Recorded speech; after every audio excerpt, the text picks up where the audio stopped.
सांगोला तालुक्यातून एक अत्यंत अभिमानास्पद आणि तितकीच भावुक करणारी बातमी समोर येत आहे। देशसेवेसाठी आपल्या प्राणांची आहुती देणारे बलवडी गावचे सुपुत्र शहीद हुतात्मा महादेव आनंदा शिंदे यांच्या भव्य स्मारकाचा अनावरण सोहळा अत्यंत उत्साहात संपन्न झाला।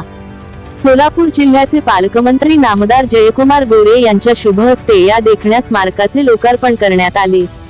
यावेळी सांगोला तालुक्याचे आमदार डॉक्टर बाबासाहेब देशमुख आणि माजी आमदार दीपकाबा साळुंखे पाटील हे देखील प्रामुख्याने उपस्थित होते।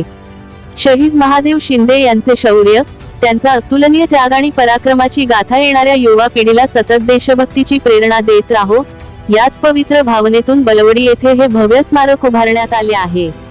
या अनावरण सोहळ्यादरम्यान संपूर्ण बलवडी परिसर भारत माता की जय आणि शहीद महादेव शिंदे अमर रहे अशा घोषणांनी दुमदुमून गेला होता।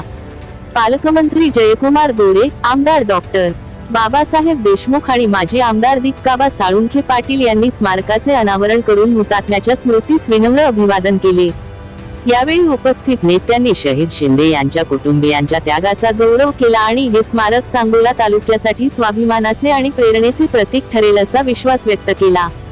या ऐतिहासिक सोहळ्यासाठी बलवडीसह परिसरातील ग्रामस्थ, आजी, माजी सैनिक, तरुण आणि विविध क्षेत्रातील मान्यवर मोठ्या संख्येने उपस्थित होते।